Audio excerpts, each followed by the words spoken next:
Oke, assalamualaikum warahmatullahi wabarakatuh. Kembali dengan saya Ahmad Iqlil Saifullah dengan materi materi creative writing ya, creative writing. Gimana ya ngomongnya ya? Di materi kali ini saya akan melanjutkan materi yang kemarin ya, dengan materi yang lain. Nah, ketika kita masuk ke atmosfer untuk agar kita me time-nya ada gitu ya, kita harus kan menyatakan anti social life.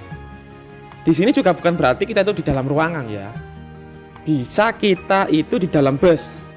Saya contohkan seperti ini. Anti social life itu maksudnya seperti ini. Saya contohkan, listen, kita sering-sering mendengar. Ini tips ini sudah saya awal-awal dari dulu sudah saya kasihkan ke kalian semua.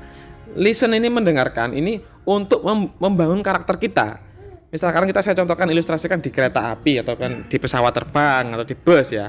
Ketika ada seorang pemuda-pemudi bercakap-cakap gitu ya, kamu nguping itu, istilahnya itu listen itu dengarkan.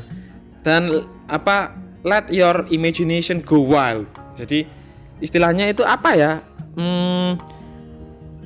Kamu kepo mereka itu ngomong apa, untuk mendalami karakter dan tebak kira-kira itu mereka ngomong apa. Begitu.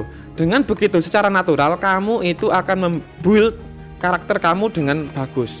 Loh, kenapa Pak kita itu membuild karakter itu dengan bagus? Karena apa?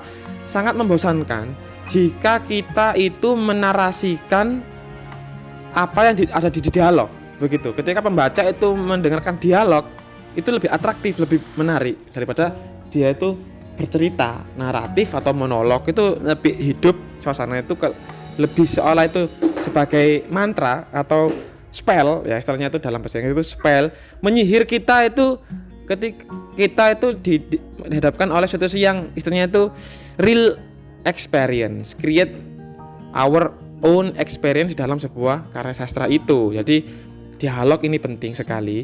Kita tidak mengatakan, misalkan saya bisa jadi makanya di dalam sebuah novel itu biasanya itu menceritakan keadaan lingkungannya bagaimana, terus kondisinya bagaimana, bahkan karakter di dalam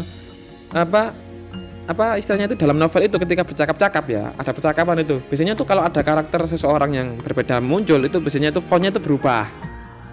Kalau marah itu dibesarkan atau diboldkan. Nah, itu untuk menciptakan suasana atmosfer yang sekiranya itu real begitu. Jadi masalahnya dalam menulis itu biasanya itu boring dan kehilangan ide. Jadi ketika kamu itu di dalam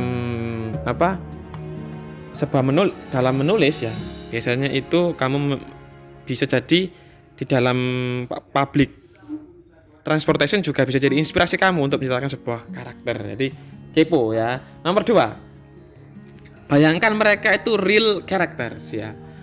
Jadi ketika kamu menangkap sebuah ide dalam percakapan mereka itu kembangkan menjadi sebuah narasi yang unik begitu.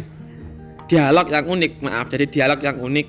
Bayangkan saja kalau dia itu percakapan seorang anak dan seorang ibu di keluarga yang vegetarian mungkin. Tetapi anak itu ternyata berdebat.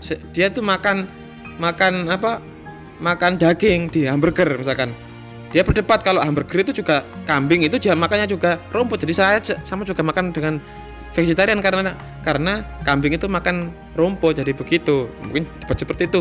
Hal-hal yang sepele itu, yang sederhana itu membuat flow. Jadi tidak ada jeda ketika kamu menulis sebuah dialog.